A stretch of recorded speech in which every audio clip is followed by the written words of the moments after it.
about Damascus.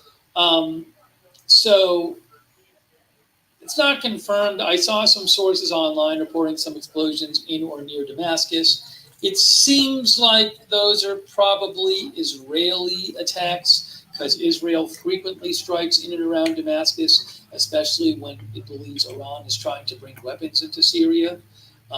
So I have seen nothing to suggest that if there are indeed explosions or have been explosions in and around Damascus and air defenses, I've seen nothing to suggest that's not just the usual stuff with Israel doing some strikes there.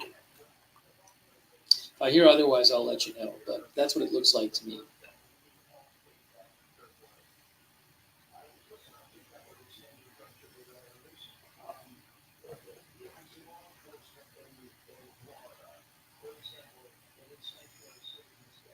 BNO News posted this. Gas station explodes in Nairobi, Kenya. At least 165 injured. Rescue work ongoing. Looks like a huge explosion. That is from BNO News. Thanks to our viewers who are messaging me about them posting that.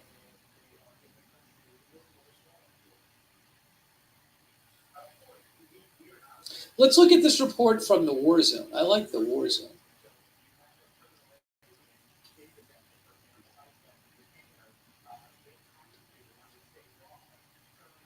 Mm-hmm.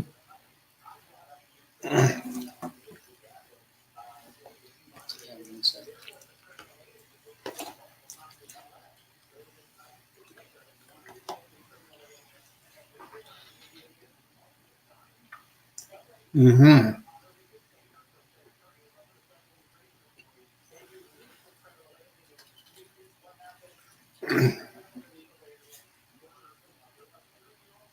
All right, so we got that going on.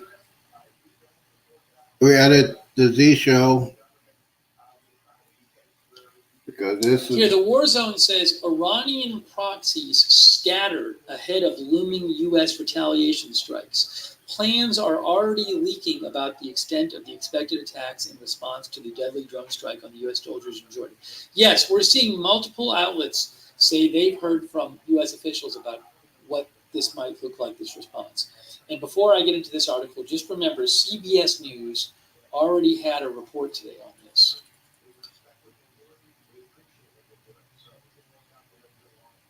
CBS News said, plans for U.S. strikes on Iranian personnel and facilities in Iraq and Syria, not in Iran, approved after Jordan drone attack. I mean, it kind of makes sense because you might think the U.S. doesn't want to bomb Iran directly because that might be seen as too risky for escalation.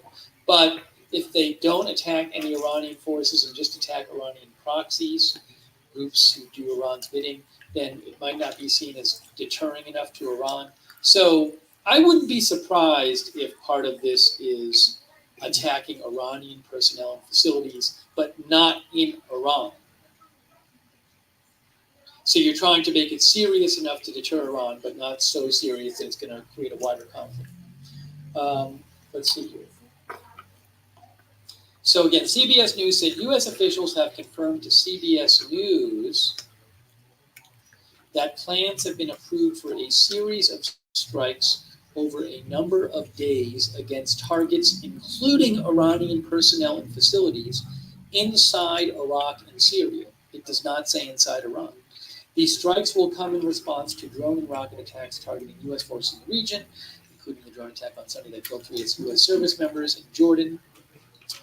And then you can see down here it says weather will be a major factor in the timing of the strikes, U.S. officials told CBS News, as the U.S. has the capability to carry out strikes in bad weather but prefers to have better visibility of selected targets as a safeguard against inadvertently hitting civilians who might stray into the area at the last moment. uh-huh. What your article claims.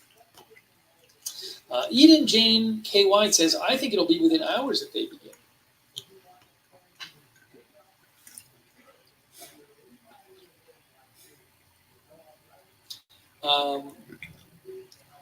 So that's like an example of a report you see in the media. that it'll be inside Iraq and Syria, will include Iranian personnel and facilities targeted. So that's when the war zone says plans are already leaking about the extent of the expected attacks. Iranian proxies scatter ahead of looming U.S. retaliation strikes. Mm-hmm. Again, this is from the war zone, which I really like. TWZ.com. It's a very good military news site. Plans are leaking out about the expected American response, sending many of the intended targets scrambling for cover, says the war zone. Mm. They talk about that CBS report we just talked about. The war zone says as each day passes since the fatal drone attack, there's been more time for potential targets to prepare.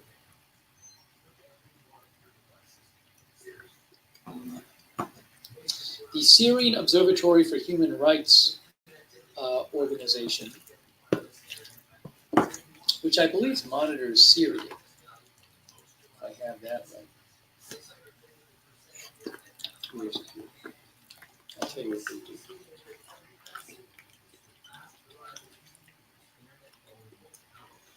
It's a UK-based information office whose stated aim is to document human rights in Syria. It reports on stuff in Syria. So the SOHR said a state of maximum alert has continued since the day before yesterday in all Iranian militias positions in the Syrian desert and Deir ez-Zor. It says also the leaders of the pro-Iranian groups in Syria took measures to reduce human losses in the event of the expected American targeting of their positions in Syria, as they sent their leaders to the governorates of Damascus and Homs. They also informed the leadership of the Iranian militias in Syria to stay at home and maintain contact with the leaders of the groups, while it was content with guarding the sites in anticipation of American strikes in the coming hours amid great confusion and strikes. So they're just talking about, there has been time for these groups to prepare for the U.S. strikes. Okay, we'll go ahead and do this real quickly. I got him on pause. Let's talk about this. Let's be real. This is prime time. If you're watching this replay, thank you guys for that. Talking about the true patriots. Now here's the thing. Now, Saturday night, over the weekend, we had a drone attack one of our bases. We had one of our drones, one of their drones, excuse me. They won't let me talk. So there was a terrorist attack that hit one of our bases. You see on the screen we have three brave American soldiers that passed away, died. We had 40 injured. We had at least 5 or 7 were transported to the military base in Germany. That's one of the top hospitals in the world. Now, let me straight up with you guys. We have a knucklehead in the White House, don't know what to do. Now, the attacks were on Saturday night. He said he's going to do something about it, but he hasn't done anything about it. Today's Thursday. 5 days and nothing. Now, if you attack somebody and the guy says we're not going to attack Iran, do you know where the head of the terrorist organization is going to go to? They're going to go to Iran. This is how naive and stupid Joe Biden is. It's sad. It's very, very sad. Thank you guys for watching. 3 people. 5 people on my other channels. But it's very, very sad. It's very, very sad So this president has not done anything. It's been 5 days, going on 6 days. They haven't done anything about it. And we all know that Iran is the number one state sponsor of terrorism. There's all these terrorist attacks get the money from Iran. They get their drones from Iran. And Joe Biden says we're not going to attack Iran. So it's been 5 days. So all the terrorists, all the head terrorists are going to Iran now. So we're not going to touch them. And then you're going to be in the right. I mean, I hate to say this, when Trump was there and they were acting up, he says, hey, we know where you live at. We know where you live at. One of our troops get injured. We're coming after you. And yeah, we came after one of the generals of Iran, the head of they call it Republican Guard in Iran, got rid of him. Syria was from Russia using chemical weapons. They're on their own people. So we ain't gonna take that. Trump took care of that situation. And then we have Let's Go Brandon. Let's Go Brandon. Joe Biden said that withdrawal from Afghanistan. The generals say we need to guard our military airport instead of guarding our civilian airport. Joe Biden overrid that, and 13 Americans passed away. And then a couple of weeks before this attack, we had a SEAL team went to go seize a boat. One of them fell. And I went to go there. They both passed away. In that boat they seized was materials and weapons from Iran. So 2 + 2 + 2 is 4. Oh, sorry. 2 + 2 + 2 is 6. We know the weapons of Iran. We know they get money from Iran. But this knucklehead won't touch Iran.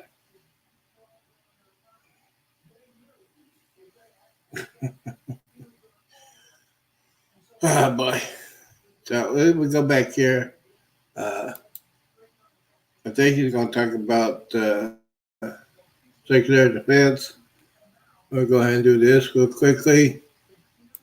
Strike the next day, or is it going to be some kind of ongoing thing where we keep hearing about things throughout the day? That I do not know. Mary B says, it's been enough time now. Time is up.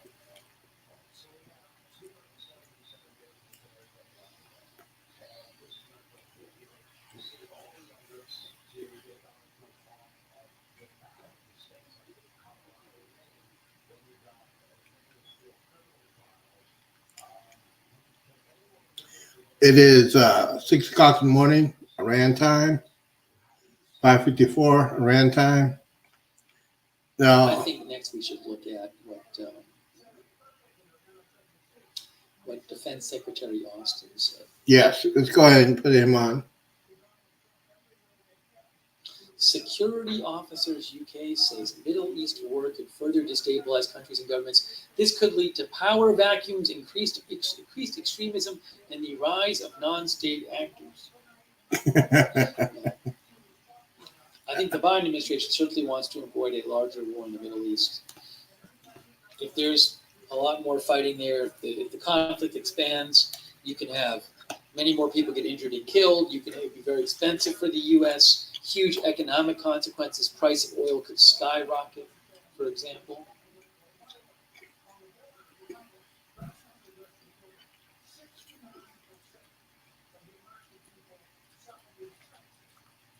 Gary Eckert said, the first strike, they won't even know where it came from. Mahjong Lady says, they usually go for the weapons bases. Mm-hmm. Doesn't work. You got to go to the key men. Julie Russell thinks they're waiting for the weather to clear. Strikes will be coming soon.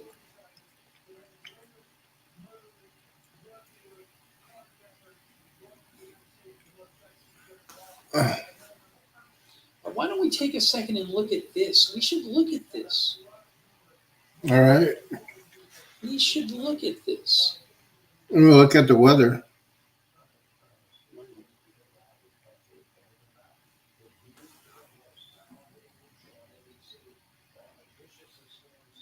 Here we go. Here we go.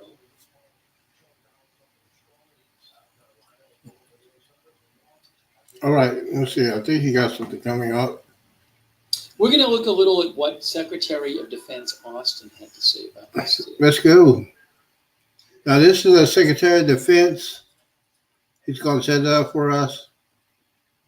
Let's get it on the screen here. Hang on. Look, there it is. Austin holds briefing.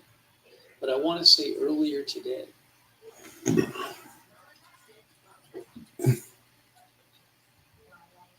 You'll get to hear it from him, what he had to say. Mm-hmm.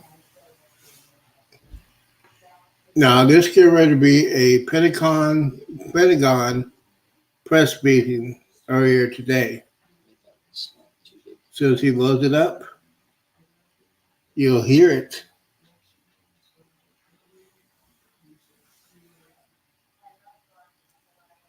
Ladies and gentlemen, this is prime time. Let's hear what he had to say. All right, here we go. As soon as he plays it. Give me one moment. Then we'll play what he said. Hey, thanks to Eve Richards for the Facebook stars. Thanks, Eve. All right, let's listen in. All right, here he goes. 6, Sergeant. All right. Yeah, it's not 100%. Thank you, everyone, for being here today. It's my There we go. pleasure to welcome Secretary of Defense Lloyd J. Austin III to the Pentagon briefing room. The Secretary will deliver opening remarks and then take your questions. Please note that I will moderate those questions and call on journalists, so I'd ask that you raise your hand. If you have a question, wait to be recognized, and I'll call upon you. With that, over to you, Mr. Secretary. Thanks, Brad. Good morning. It's been a difficult few days for the Department of Defense, and the entire department is united in our outrage and sorrow over the death of 3 U.S. service members on Sunday in Jordan. We all mourn the loss of 3 Army Reserve soldiers serving at Tower 22. Sergeant William J. Rivers, age 46, Sergeant Kennedy L. Sanders, age 24, and Sergeant Brianna A. Moffitt, age 23. Our thoughts and prayers are with their families and their loved ones, and we know that this grief will never leave them. We hope that they know that the department's love and support will never leave them either. We're also praying for the other American troops who were wounded. Now, our teammates were killed when a one-way attack drone struck their living quarters, and we continue to gather the facts about this deadly attack. Our fallen soldiers had a vital mission to support Operation Inherent Resolve and to work with our partners to ensure the lasting defeat of ISIS. They risked their lives and lost their lives to keep their fellow Americans safe from global terrorism. The president will not tolerate attacks on American troops, Yeah, but he did. and neither will I. I don't believe that. Our teammates were killed by radical militias backed Teammates. by Iran and operating inside Syria and Iraq. In the Teammates. aftermath of the vile Hamas terrorist assault on Israel on October 7th, terrorist groups backed by Iran and funded by Iran have tried to create even more turmoil, including the Houthis attacking commercial shipping in the Red Sea. So this is a dangerous moment in the Middle East. We will continue to work to avoid a wider conflict in the region, No, but we will please. take all necessary actions to defend the United States, our interests, and our people. And we will respond when we choose, where we choose, Uh, and how we choose. I don't believe that. I don't. Now, that's what everyone here is focused on. But in my first week back in the Pentagon, I did want to address my recent hospital stay and some of the issues around it. All right, now I'm going to play this part of his remarks. It's not going to have to do with Iran. Remember, Lloyd Austin, Secretary Austin, Secretary of Defense Austin, he was hospitalized, I want to say like a month ago or so. But it was very secretive, and like for several days, I don't believe President Biden knew where he was, and much of the nation's leadership did not know where he was or that he was in a hospital. So it was all very secretive. And then he said he regretted being so secretive about it. And I think ultimately what came out was he got cancer, and let me just show you prostate cancer. And he did say according to Associated Press, his doctors at Walter Reed says his prostate cancer diagnosis is excellent and no further treatments will be needed. He was diagnosed in December and spent 2 weeks in the hospital. His hospitalization was kept secret for days, not only from the public but from President Biden. Okay, that's an article from the AP from about 5 days ago.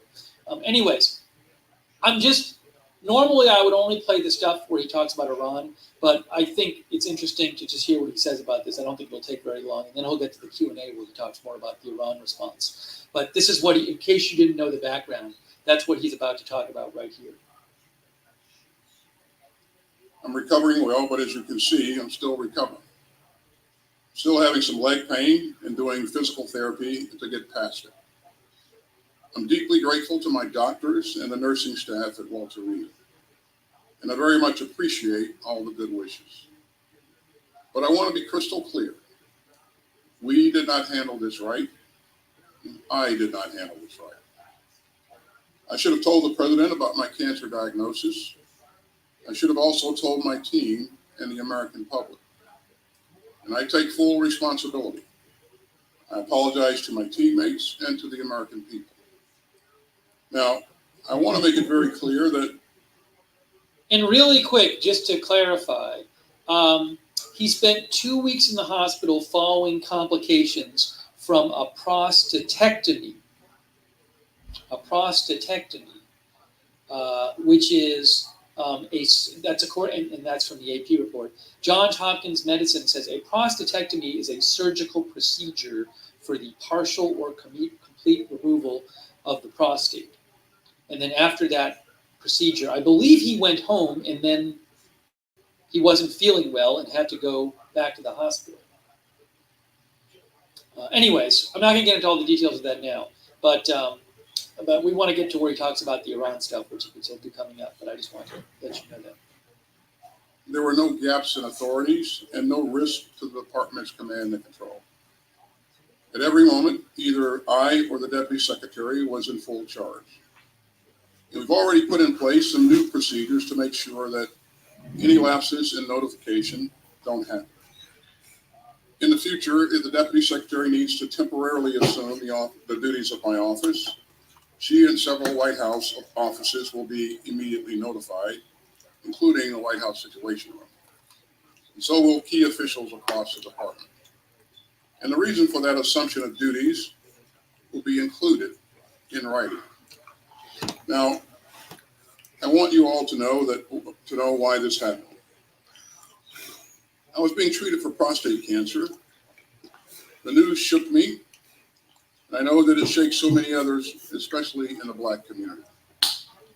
It was a gut punch. Frankly, my first instinct was to keep it private. I don't think it's news that I'm a pretty private guy. I never liked burdening others with my problems. It's just not my way. But I've learned from this experience. Taking this kind of job means losing some of the privacy that most of us expect. The American people have a right to know if their leaders are facing health challenges that might affect their ability to perform their duties, even temporarily. So a wider circle should have been notified, especially the president. I'll take your questions today, but as you know, we've got an ongoing internal review, as well as a DOD Inspector General review that we fully support. So I may have to discuss some aspects later. Now, let me back up a bit. As you know, on 22nd December, I had a minimally invasive procedure to cure me of my recently diagnosed prostate cancer. And then I hit some bad luck during what is usually a pretty easy recovery. On January 1st, I felt severe leg pain and pain in the abdomen and hip. That evening, an ambulance took me to Walter Reed. The doctors found that I had several issues that needed treatment, including a bladder infection and abdominal problems. On January 2nd, I was also experiencing. Okay, I don't want to bore you with all that details with the Secretary of Defense. But here's the thing, and I got to talk about it. It's for our military high standards. Now, a Secretary of Defense has to tell the President of the United States he's going to the hospital. Period. Apparently, Joe Biden did not know where the Secretary of Defense is in the middle of terrorist attacks in the Middle East. Joe Biden or this Secretary of Defense was lying. I don't know what it is. I can't figure it out. But a decent Secretary of Defense would tell the president, his boss, hey, I need to go to the hospital. I got prostate cancer. But yeah. So apparently, this is the story. The Secretary of Defense went to the Walter Reed. There's a military hospital in D.C. The Assistant Secretary of Defense was not available. She was on vacation in Puerto Rico. She didn't know where the Secretary of Defense was. So that's the breakdown of the chain of command, and somebody needs to get fired. Somebody needs to resign. And why am I saying that? Why people say, well, you can't tell the Secretary of Defense to resign because we're in the middle of a terrorist attack. See, a lot of fishy things are going on. And this is day 5 and no response. The Pentagon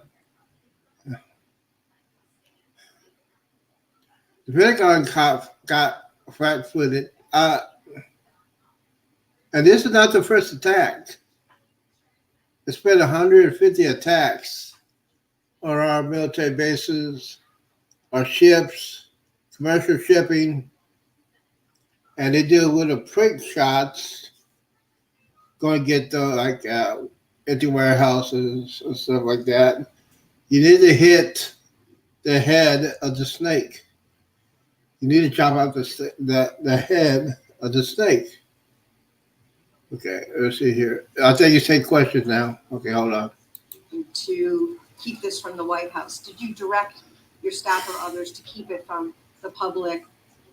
All right, what I'm going to do now that we've heard his statement from today, I'm just going to jump to the questions that are about Iran. Because we want to hear what he says about the response to Iran. And I know he talks about it during his remarks today.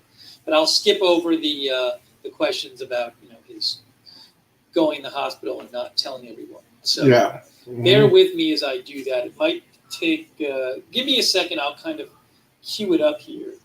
While he's doing that, I'm checking the Sky Network. Right. But we watch what they do. All right, here we go. And again,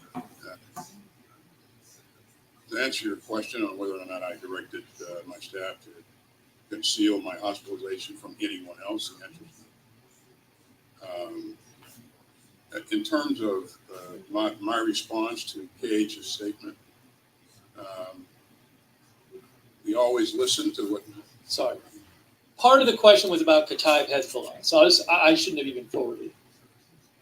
Let me go back and play the question for you.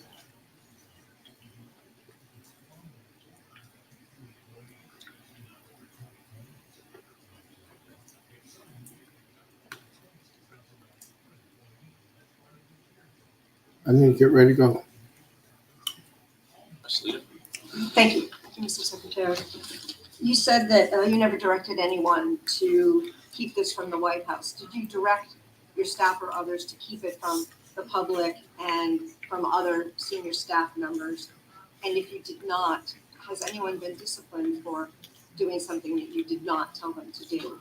And then just quickly on Iraq and Syria, what is your response to the KH statement today that they are postponing or not doing any more attacks?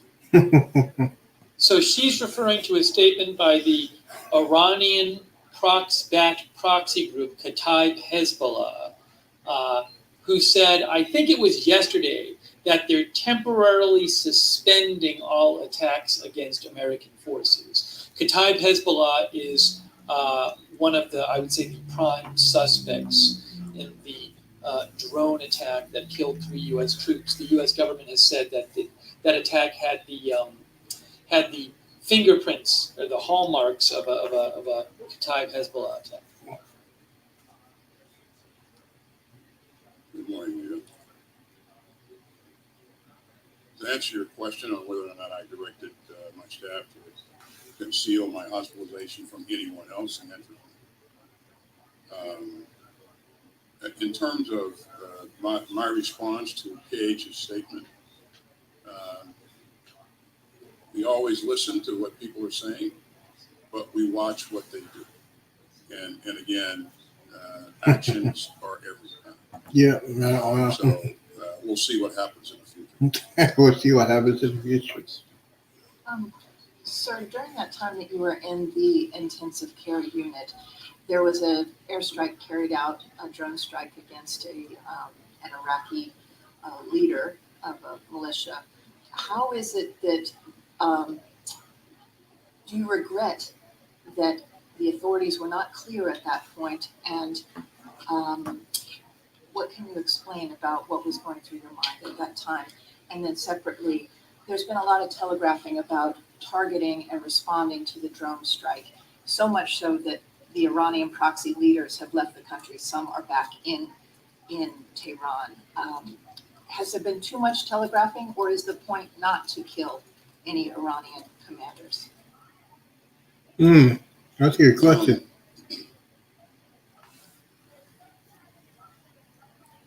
Regarding the strike on the 8th,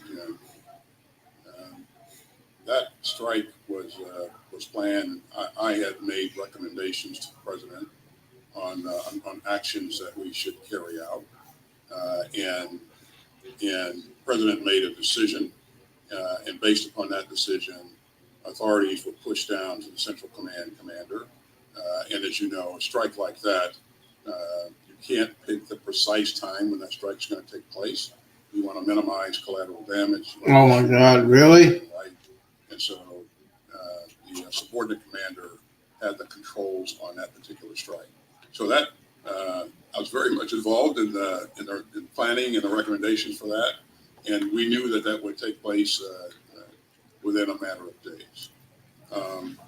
In terms of telegraphing about strikes and whether or not people leave or would have left, I won't speculate on any of that.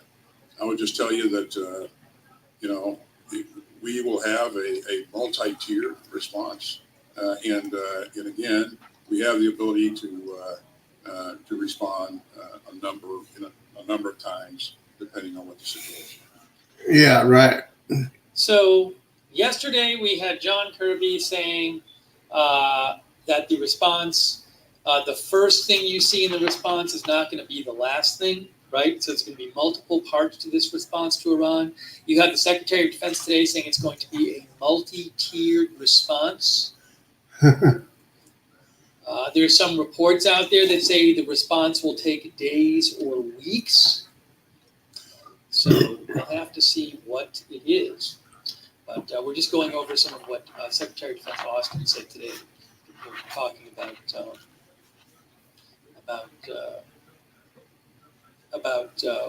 some of the response to Iran. Yeah. But we all know what happened Let's go to Thursday. Question. What did your deputy know about your condition, and when did she know it? Yeah, Phil, I think in terms of what she knew and didn't know, I think we should probably let that come out of the review. I think I won't speculate on what she knew and did not know, based on what information was passed to her. Again, I think the details of that will come out of one or both of those reviews. Okay, I'm going to stop that real quickly. So this guy is the Secretary of Defense. He is the head of the military. Now, if he's going to the hospital, he's going into the medical center, he personally has to let the Deputy Secretary of Defense know he's going to the hospital. So I don't believe what he just said. Protocol demands if a Secretary of Defense is going to anywhere around Washington, D.C., a hospital, or going to be out of the country and cannot be communicated with, the Deputy Secretary of Defense takes over. Now, when he is in the hospital, he's under drugs. The Deputy, I want to know what she says. So you got to remember, when he was going to the hospital, the Deputy Secretary of Defense was in Puerto Rico on vacation. Interesting, huh? All right, continue. Mr. Secretary, you say you didn't direct your staff to hide this truth or lie. Did you create a culture of secrecy that then? I'm going to forward through the staff question interpret that's not about your Iran. desires or your, How is it that, One may or may not have perceived at any one point in time. I won't speculate on it. Let's go to ABC. Hi, sir. Thank you for doing this, and I think on behalf of all of us here, wish you a speedy recovery. I'd like to ask you about the current situation in the Middle East. The message has been deterrence, deterring the attacks by the Houthis, deterring the attacks by the militias. Has deterrence failed? And if you are going to retaliate at the time and place that you're choosing, is that not an escalation, particularly given all the rhetoric with Iran? And a question on your recovery, sir. At any point, did you feel that your situation had caused you to consider possibly resigning, given all of the political attention that had developed as a result of it? In terms of resignation, the answer is no. In terms of escalation in the Middle East, our goal was to make sure that we contain this crisis in Gaza, and that we prevented things from spreading to a wider. There's a lot of activity in the region, but there's always been a lot of activity in the region, and you know well that Iranian proxy groups have been attacking our troops even well before October 7th. And we can go back and count the numbers of attacks before October 7th, and they're not insignificant. There are things that are ongoing now. Well, things are not ongoing. We don't see a conflict, an all-out conflict between Israel and Lebanese Hezbollah, and so I think managing that, I think, has been artfully done. All right, you want to pass it? Hold on. Let's see. Gonna go through that. Let me see if I can catch up with him. Let me go ahead and do this real quickly. I'll wait till they catch up. I think he's done. Let me see if he's back. Yeah, 6:25 in the morning, Iran time. Still nothing. Do you think about the U.S. telegraphing attacks? Why would they do that? Well, I mean, look, first of all, how much telegraphing has there really been? I think it was pretty obvious after Sunday that the U.S. would do some response, right? Officially, the U.S. hasn't said what the response will be or where it will be. You have some officials who are off the record saying, well, it's going to be in Iraq and Syria, but that's not officially from the U.S. government. So, I mean, has there really been that much telegraphing other than that there's going to be a response? I mean, you may think, so I think maybe the nature of your question is more like, why is it taken so long, right? So, we've discussed various reasons. Maybe there's a lot of planning. Maybe this is a complex operation that involves getting a lot of equipment and planning and intelligence gathering into place. One of the reports said the weather could be a factor. Maybe the weather hasn't been right for it. Maybe certain diplomatic things need to be done beforehand.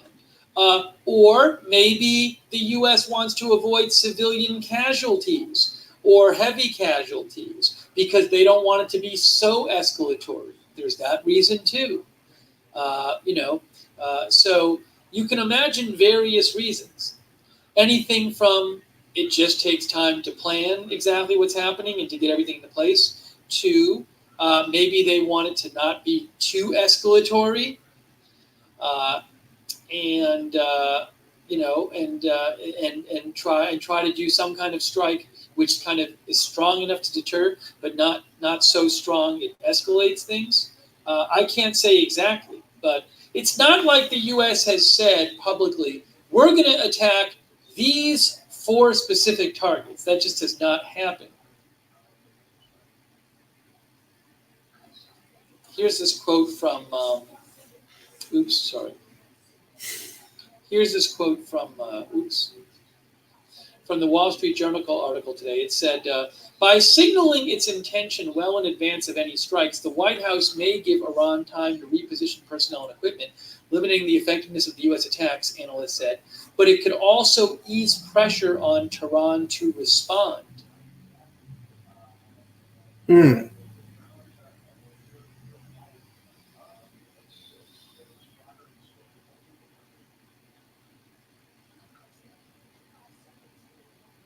Teresa McGinn says anything is possible. We'll have to see as to what exactly is hit. There's going to be a lot of people looking at this. But I think, the Biden administration is going to have to do something more than just hit a few targets related to these militia groups in Iraq and Syria, because they've already been doing that for a couple months. And that wouldn't even be seen as as a more serious response than the previous ones.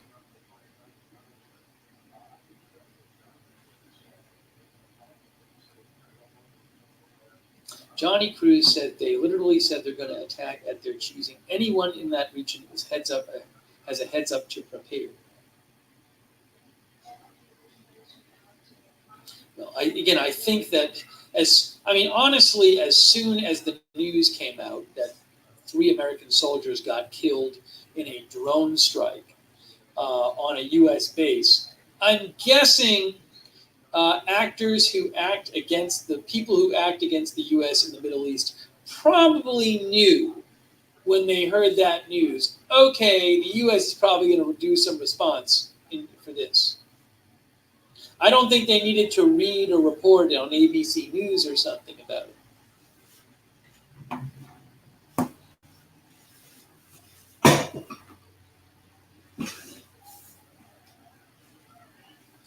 Analog Nebraska thinks delaying is a sign of weakness. Flying Scoot says, we're going to hit something. Iran is going to cry about it. This will be forgotten, and then same song and dance will happen.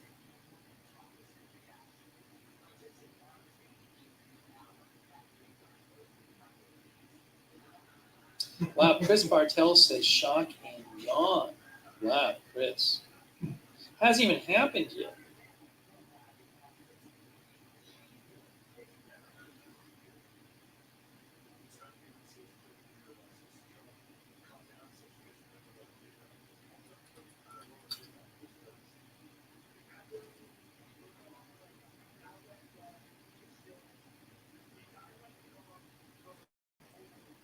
See if I can get some more updates about this.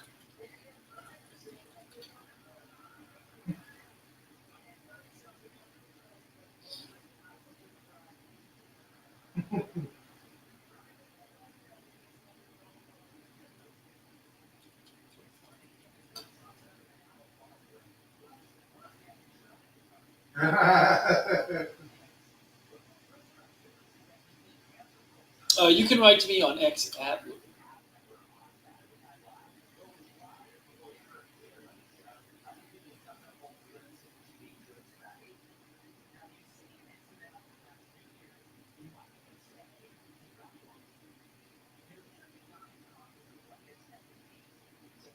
I don't think we've looked at this article yet. I like looking at these articles where it talks about the different options for the U.S. to respond. This is from Sky News.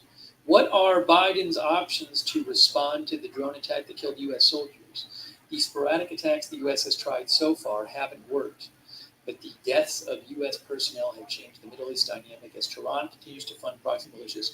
The pressure is on President Biden to find the right answer. This is from Tom Cheshire of Sky News. We were just talking about this. The problem is that the U.S. already has been responding to attack after attack on its bases in the Middle East and has nevertheless failed to deter them.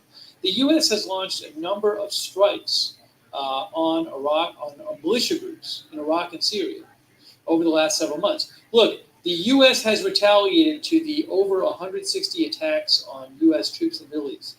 This graphic below shows U.S. attacks since 27 October in Syria and Iraq. All of these since the 27th of October. The U.S. attacks so far include strikes against bases operated by the Iranian Revolutionary Guard Corps, the regime's most powerful military force, rather than proxy militias. Defense and security analyst Professor Michael Clark said, what the Americans were trying to do is be very graduated in their response, always to respond to individual attacks with another retaliation on the place where the attack came from. It obviously has led to the Iranians to feel that they can keep on pushing America. So I think the fact that American service personnel have been killed crossed the line.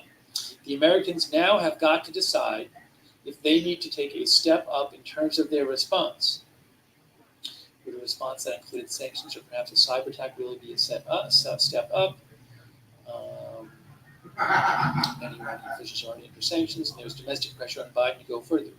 Professor Clark suggests another option would be to target Iranian ships in the Red Sea and connecting waters. The Americans might regard that as a sensible target, since they're all part of Iran's attempts to create a crisis for America. IRGC fast boats operate regularly in the Strait of Hormuz and have seized oil tankers in the past. Earlier this month, Iran announced one of its warships had entered the Red Sea. There's also the Bashad. We've talked about the Bashad before. The Bashad is an Iranian ship which officially carries cargo, but military analysts say it carries out surveillance that has been vital for all the Houthi attacks on shipping in the Red Sea. These would be Iranian assets, but still outside Iran. Further up the escalation ladder would be an attack on Iranian territory itself. That could be limited to the coast, perhaps, or they could strike in the interior, perhaps even on nuclear facilities. This article is really going through like the whole gamut. That's at the very top of the ladder, and the U.S. would not start there, if only to give itself room to climb in the future, says Sky News. So talking about a range of possible responses, if you want to see that, go to this article here on Sky News. Joe Biden is going to respond to a drone attack to kill U.S. soldiers. What are his options? But, I think that's an important point that article makes, and we've talked about before. The U.S. has already been carrying out strikes on targets related to these Iranian-backed militia groups and the Iranian forces in the Middle East. So if they just do more of that, I don't see how it's really going to be seen as anything different. It's got to be seen as a step up from what the U.S. has already been doing attacks-wise.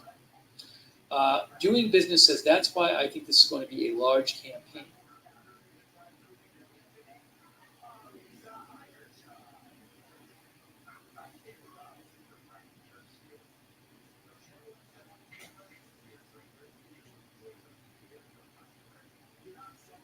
Glenn's World thinks they're waiting for the weather to fine up. Thanks to our new member, Reed Hannigan, by the way. Appreciate it, Reed. Thank you.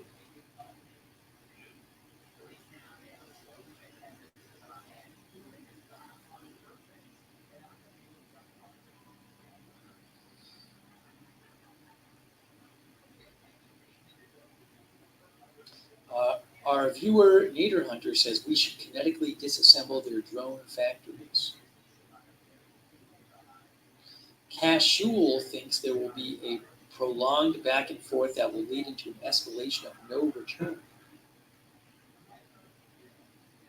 Nick Wolf thinks the strikes will happen Friday after 5 p.m. Oops, hang on a second.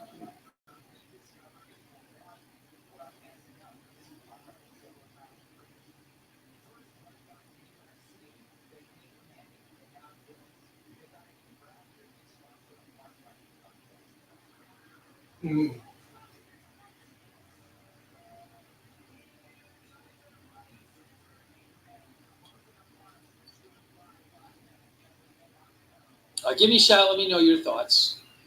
At Lookner on X. It is 6:37 a.m. Iran time. 6:07 Iraq and Syria time.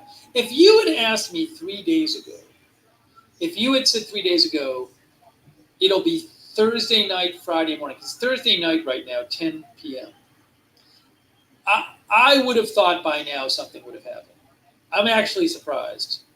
And am I like utterly shocked? No, but I'm surprised. I figured something would have happened by now.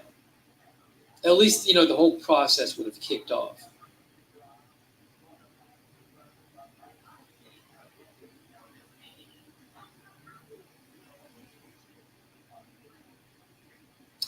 Lee Pollock says NetSuite dropped leaflets. Yeah, I checked the radar. It's hard for me to tell exactly. I don't have detailed information about all the weather all across those countries. But I did show a Middle East weather radar before. According to AccuWeather, there's some rain and snow in northern Iran. There's some rain in eastern Iraq. And there's some rain in southwestern Syria. What exactly the cloud cover is, I'm not sure. And also, I don't really know to what degree the weather's really going to affect the strikes and what kind of weather and that kind of thing. But that's a weather radar from AccuWeather.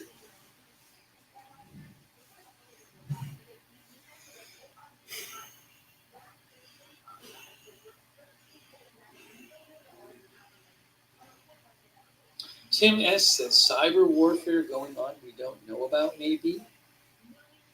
Seth Dameron says they are giving them time to move everything away from the bombings. This administration is horrible. Yep. Thanks to Tucker Carlson for your support. I appreciate that.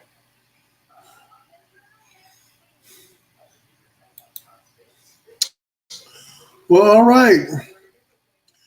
Well, a lot of people going to say, what is going on? What is going on with everybody? What they're doing? I'm getting ready to get out of here. It is another bust. Day number 5, no attack, no airstrikes, no Joe Biden, nothing. Now, Joe Biden is supposed to go to Dover Air Force Base to meet these brave Americans that passed away.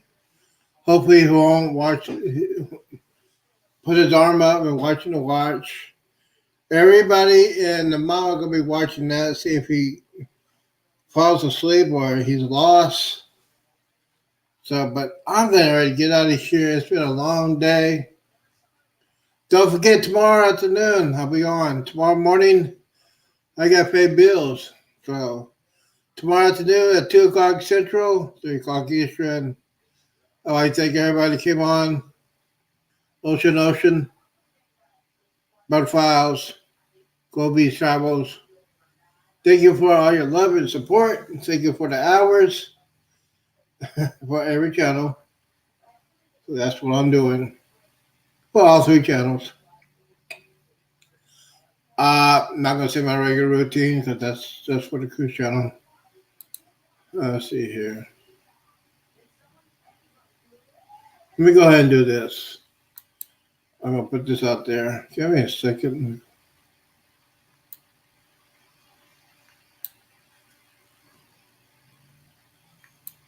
Oh, something.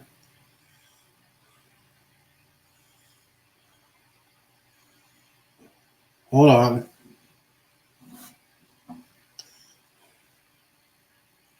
Ooh. I'm doing okay. I'll get ready to get out of here. Give me a second. I lost my pace. Lost something. All right. Just been there for almost an hour. I thank everybody for coming in. You're in a cruise right now. Well, thank you for coming in. Appreciate it. I was just waiting for some breaking news. I think we was going to do some airstrikes tonight. Apparently, it didn't happen. I'll try again tomorrow. Don't forget, tomorrow afternoon I'll be on at 2 o'clock. Or unless we have breaking news. Appreciate everybody coming in tonight.